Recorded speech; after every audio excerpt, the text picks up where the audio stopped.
ನನ್ನ ಹೆಸರು ಸುಮಿತ್ರಾ ಸತೀಶ್ ಅಂತ. ನನಗೆ ತುಂಬ ಅರ್ಥ್ರೈಟಿಸ್ ಇತ್ತು. ಒಂದು 2-3 ವರ್ಷದಿಂದ ಇಂಗ್ಲೀಷ್ ಮೆಡಿಸನ್ ಎಲ್ಲ ತೊಗೋತಾ ಇದ್ದೆ. ತುಂಬ ಎಲ್ಲ ಕೈ ಕಾಲು ಚಳಿಗಾಲ ಬಂದರೆ ಎಲ್ಲ ಊದ್ಕೊಳ್ತಾ ಇತ್ತು. ಅದಕ್ಕೆ ಪೇಯ್ನ್ ಕಿಲ್ಲರ್ ಮಾತ್ರೆ ಕೊಡ್ತಾಯಿದ್ರು.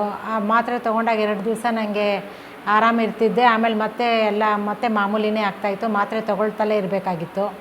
ಸರಿ, ನಾವು ಗುರೂಜಿ ಅವ್ರದ್ದು ಯೂಟ್ಯೂಬಲ್ಲೆಲ್ಲ ನೋಡಿ ಒಂದು ಸರಿ ಹೋಗಿ ತೋರಿಸೋಣ ಅವ್ರ ಹತ್ರ ಅಂತ ಹೇಳ್ಬಿಟ್ಟು ನಾವು ಇಲ್ಲಿ ಟಾಟಾ ನಗರಲ್ಲಿ ಅವ್ರದ್ದು ಆಫೀಸ್ ಇದೆ, ಅಲ್ಲಿ ಬಂದು ಗುರೂಜಿ ಅವ್ರಿಗೆಲ್ಲ ತೋರಿಸಿದ್ವಿ. ಆಮೇಲೆ ಗುರೂಜಿಯವ್ರು ಹೇಳಿದ್ರು, ನಮ್ಮದೊಂದು ಕಗ್ಲಿಪುರದಲ್ಲೊಂದು ಆಯುರ್ವೇದ ಆಸ್ಪತ್ರೆ ಇದೆ, ಮಸಾಜ್ ಅದೆಲ್ಲ ಮಾಡ್ತಾರೆ ಅಲ್ಲಿ ನೀವು ಒಂದು 21 ದಿವಸ ಇದ್ದು ನೀವು ಅಲ್ಲಿ ಟ್ರೀಟ್ಮೆಂಟ್ ತೊಗೊಂಬರ್ಬೇಕು ಅಂತ ಹೇಳಿದ್ರು. ಸರಿ, ನಾನು ಆ ಟೈಮ್ನಲ್ಲಿ ಹೋಗಿ ಅಲ್ಲಿ 21 ದಿವಸ ಇದ್ದು ಟ್ರೀಟ್ಮೆಂಟ್ ಎಲ್ಲ ತೊಗೊಂಡೆ. ಅಲ್ಲಿದ್ದಾಗ ನನಗೆ ತುಂಬ ಆರಾಮಾಗ್ಬಿಡ್ತು. ಕೈ ಕಾಲು ಎಲ್ಲ ಫ್ರೀ ಆಗೋಯಿತು. ಬಾಡಿ ಎಲ್ಲ ತುಂಬ ಚೆನ್ನಾಗಾಯಿತು. ಆಮೇಲೆ ಗುರೂಜಿಯವ್ರು ಕೊಟ್ಟಿದ್ದಂಥ ಮಾತ್ರೆಗಳು, ಕಷಾಯ ಮತ್ತು ಅದೆಲ್ಲ ತೊಗೊಂಡ್ಮೇಲೆ ತುಂಬ ಮೆಂಟಲಿನೂ ತುಂಬ ಚೆನ್ನಾಗಿದಾಯಿತು ನನಗೆ. ಆಮೇಲೆ 21 ದಿವಸ ಆದಮೇಲೆ ಮನೆಗೆ ಬಂದಮೇಲೆ ಆರಾಮಾಗಿ ಕೆಲಸ ಎಲ್ಲ ನಾನು ಮಾಡ್ಕೋತಾ ಇದ್ದೆ. ಈಗ ಇಂಗ್ಲೀಷ್ ಮೆಡಿಸನ್ನು ನಾನು ಪೇಯ್ನ್ ಕಿಲ್ಲರು ಅವೆಲ್ಲ ಬಿಟ್ಬಿಟ್ಟಿದ್ದೀನಿ. ಒಂದು ತೊಗೋತಾ ಇದ್ದೆ ವಾರಕ್ಕೊಂದು, ಈಗ ಅರ್ಧ ತೊಗೊಂಡು ಹಾಗೆ ಸ್ಟಾಪ್ ಮಾಡಬೇಕು ಅಂತ ಹೇಳಿದ್ದಾರೆ.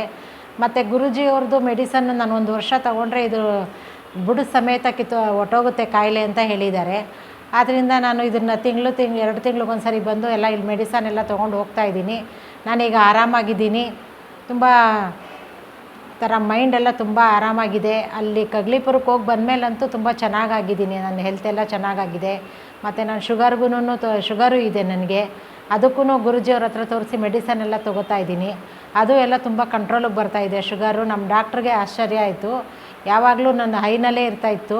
ಈಗೆಲ್ಲ ಸುಮಾರು ಕಮ್ಮಿನೂ ಮಾಡ್ತಾಯಿದ್ದಾರೆ ಇಂಗ್ಲೀಷ್ ಮೆಡಿಸನನ್ನು.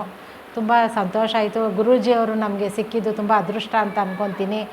ನಮ್ಮ ಅಕ್ಕದೀರು ಒಂದು 3 ಜನ ಅಕ್ಕದೀರಿದ್ದಾರೆ. ಅವ್ರಿಗೆಲ್ಲ ಪ್ರಾಬ್ಲಮ್ ಇತ್ತು. ಅವ್ರನ್ನೆಲ್ಲ ಕರ್ಕೊಂಬಂದು ಇಲ್ಲೆಲ್ಲ ತೋರಿಸಿದ್ದೀನಿ. ಅವರು ಈಗೆಲ್ಲ ಮೆಡಿಸನ್ ತೊಗೋತಾ ಇದ್ದಾರೆ. ನಮ್ಮ ಯಜಮಾನ್ರನ್ನು ಬಂದಿದ್ದಾರೆ. ಈಗ ಮಗನೂ ಕರ್ಕೊಂಬಂದಿದ್ದೀನಿ.